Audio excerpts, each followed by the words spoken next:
What are we doing, Seth? So there's this noise coming out of China. Yeah, especially from the manufacturers over there.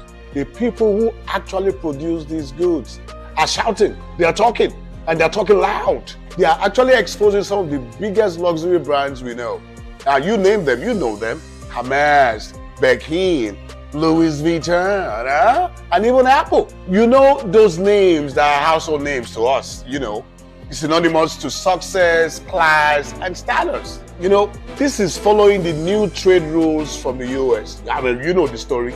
We all know that Trump is back in office and is talking tough. You know Trump. I kind of like him though. Taxing Chinese goods, closing doors, shaking the table. Now, therefore, this is China's way of, payback by pulling back the curtain. How are they doing that? Now, most of these luxury items that we break banks for, now, they are being produced in their factories for, guess what? Peanuts. I'm sure some of us do know this. I mean, they are quoting figures. In like a Birkin bag is about $100 to make. Some shoes as low as $2, people. Even an iPhone, they say cost about like what? $10 to make. Imagine that. But the same iPhone goes for over $1,000 in the US. Same with the bags, shoes, watches, you name it. Now, they are asking people to choose what they are paying for. Is it quality or label? You tell me, because I don't know. And honestly, that question is valid. Listen, this didn't just start overnight. Yeah, this backlash from Chinese manufacturers has been brewing for a while. And a lot of it ties back to the growing tension between the US and China. See, over the years, many luxury brands, they brand the big names we all know, right? Have quietly depended on Chinese factories to produce their goods. Now, from designer bags to shoes and even gadgets like smartphones, the production happens in China because it's what? Yeah, cheaper, and what else? Faster, and the craftsmanship is actually top notch. You know how China do their thing. But they don't talk about that, do they? They simply slap their brand names on their items, inflate the prices 100 times over. Yeah, we live in a capitalist society, right? And market it to us like it is made like from heaven. That's how they build the illusion of luxury. Incredible. Now, this luxury is between both countries. Don't get me wrong. China, feeling a bit like pushed to the wall a little bit, is now pushing back. Now, this is how they are doing it.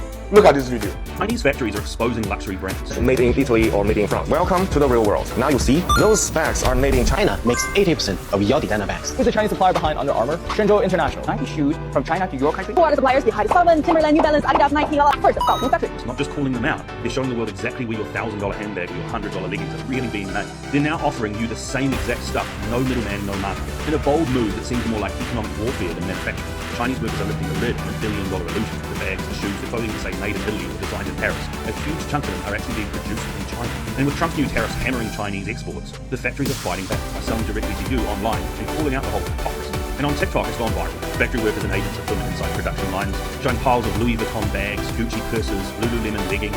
Some say we make the same thing the brand sells, but for $20, not $2,000. Video show labeled items sold on the same factory floor at a tenth of the price. Lululemon sells this jacket for nearly $100, but here only costs you $65. The exact same item, just no label. In these videos, they're getting millions of views. And these aren't fakes. The bags and shoes being sold are real, or at least made in the exact same places with the exact same materials. Because luxury brands like Prada, Armani, and even Louis Vuitton outsource a ton of manufacturing to China, and now we're learning this for real. They ship the parts to Italy, do the same little thing with the stitching, maybe slap on the label, and boom, made in Italy. It's legal, but it isn't honest. If you're just throwing a label on something and saying made in Italy, but the whole thing is actually made somewhere else, you're lying. One investigation recently found that Chinese-run factories were paying workers $2 an hour to assemble $1,800 Armani handbags, and they still got the made in Italy stamp. It's all smoke and mirrors. These TikTok exposés are cracking the illusion wide open. If your $2,000 purse is made by the same hands as a $50 duplicate, why pay 40 times more? It's not just China breaking the rules, it's the brands gaming the system. And now, the workers who have been hidden behind the curtain They're stepping into the spotlight and showing the world the truth. And frankly, I'm all for it. Expose these luxury brands that have been ripping us off for too long. The world's factory is speaking. And the message is clear. You've been paying for a label, not the labor. And in this new global economy, the label might not be worth that much anymore. So they are exposing the secrets, calling out the hypocrisy, basically saying you can't keep demonizing us publicly while you are relying on us privately. That makes sense. But these manufacturers started revealing how little it is to actually manufacture these items and how much they sell it here in the US. 1,000% higher in price. Meanwhile, it was manufactured, cheap. Look, I grew up in a time where quality mattered, where value was visible. If something was expensive, it was because the materials were rare or the heads that made it had decades of skill or experience. But now, we are paying not for the product, but for the brand name, for the illusion, for the hype. You know how they say now, packaging, right? You hold a Birkin bag, people respect you. You wear a Louis Vuitton shoe, you feel belong. Even if the same bag is sitting in the Chinese factory with no logo for just $80. You just slam your name on it and you sell it $8,000. And it goes. It's marketing, right? You can also call it branding. Or, making people feel inferior if they don't even wear certain things. You're not buying leather, you're buying perception. And it didn't start today. Not at all. What are we doing, sir? We are now in a world where people are beginning to question everything. Why am I paying $900 for something that costs $9 to make? Why is value tied to a name? Why do we wear stress like a badge just to prove we are alive? And you know what? That has made me understand that, or make me look inwards, especially as a Nigerian. Because we know how to hustle, all right? We know how to play. And guess what? We know how to package. Why can't we use the same concepts and have our own manufacturing industries in Nigeria and make it work for us so that we can buy quality, we can build quality, and we can do those things and purchasing them cheap? What are we doing, sir? I think by now, that should send a message to us. Because at the end of the day, now packaging matter on this one. But you can make money so quickly if that's the case. So the question is, when they tell you that they're going to bring back all the jobs, all the manufacturing jobs back in the US, is that a myth? Is that for real?